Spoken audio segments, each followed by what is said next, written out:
రాజన్న సిరిసిల్ల జిల్లా ముస్తాబాద్ మండలం మద్దికుంట రహదారిలో గల జీకే వెంచర్స్లో ఏర్పాటు చేసిన బీఆర్ఎస్ పార్టీ కుటుంబ సభ్యుల ఆత్మీయ సమ్మేళనానికి ముఖ్య అతిథిగా రాష్ట్ర ఐటీ పురపాలక శాఖ మంత్రి కల్వకుంట్ల రామారావు ముఖ్య అతిథిగా హాజరయ్యారు. ఈ సందర్భంగా మహిళలు బోనాలు బతుకమ్మలతో ఆయనకు ఘనస్వాగతం పలికారు. ఈ సందర్భంగా తెలంగాణ గాయకుడు సాయి చంద్ ఆలపించిన ప్రభుత్వ పథకాల పాటలు వచ్చిన వారిని ఉర్రూతలూగించాయి. అనంతరం ముస్తాబాద్ మండలంలోని ముస్తాబాద్, మద్దికుంట, మోహినికుంట, తేర్లుమద్ది, మోరాపూర్, బందన్కల్, చీకోట్, చిప్పల్పల్లి, సేవాలాల్ తండా ప్రజలను మంత్రి కేటీఆర్ కలిసి వారితో ఆప్యాయంగా మాట్లాడుతూ ఫోటోలు దిగారు. ఈ సందర్భంగా కేటీఆర్ మాట్లాడుతూ పోరాటం చేసి సాధించుకున్న తెలంగాణలో పార్టీ కుటుంబ సభ్యులతో కలిసి ఆత్మీయ సమ్మేళనం జరుపుకోవడం సంతోషంగా ఉందన్నారు. ప్రతి కుటుంబ సభ్యునికి పార్టీ అండగా నిలుస్తుందని తెలిపారు. కేసీఆర్ ప్రవేశపెడుతున్న పథకాలు దేశానికి ఆదర్శంగా నిలుస్తున్నాయనడానికి నిదర్శనం రైతు బంధు, రైతు బీమా, పింఛన్లు, కళ్యాణ్ లక్ష్మి, షాదీ ముబారక్, డబుల్ బెడ్రూమ్లని తెలిపారు. కేసీఆర్ కృషికి నిదర్శనం మండుతున్న ఎండల్లో సైతం కాళేశ్వరం జలాలతో పంటలు, చెరువులు కలకల్లాడుతున్నాయన్నారు. ఇంతటి అభివృద్ధి చూసి ఓర్వలేని ప్రతిపక్ష పార్టీలు బురద జల్లే ప్రయత్నాలు చేస్తున్నాయని ఆగ్రహం వ్యక్తం చేశారు. ఈ సమ్మేళనంలో ప్రణాళికా సంఘం రాష్ట్ర ఉపాధ్యక్షుడు బోయిన్పల్లి వినోద్ కుమార్, జిల్లా ఇన్ఛార్జ్ బసవరాజ్ సారయ్య, రైతు బంధు మండల అధ్యక్షుడు కల్వకుంట్ల గోపాలరావు తదితరులు పాల్గొన్నారు.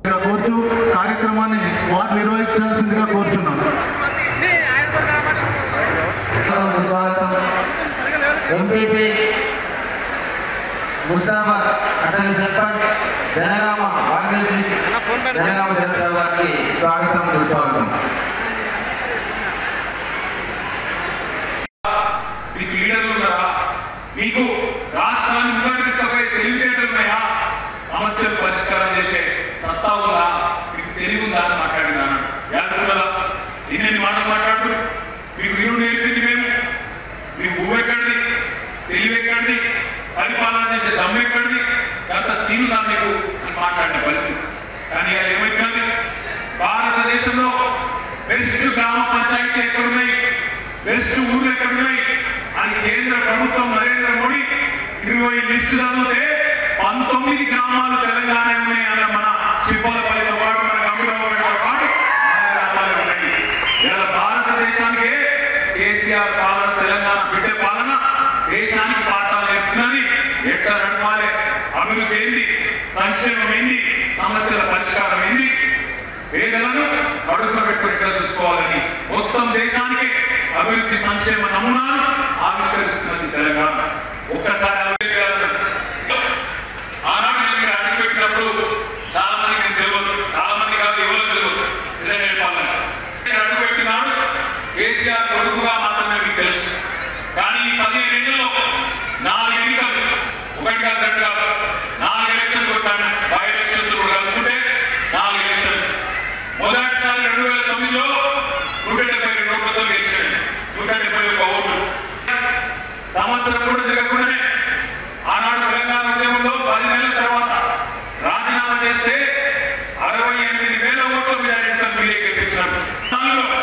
తెలంగాణ రాష్ట్రం వచ్చిన తర్వాత ఖచ్చితంగా తెలంగాణ రాష్ట్రం వచ్చాక కేసీఆర్ నాయకత్వంలో తెలంగాణ వచ్చింది. ఆయన చేతిలోనే తెలంగాణ భద్రంగా ఉంటుందని చెప్పి 2014లో 54,000 ఓట్ల మెజారిటీతో గెలిపించారు.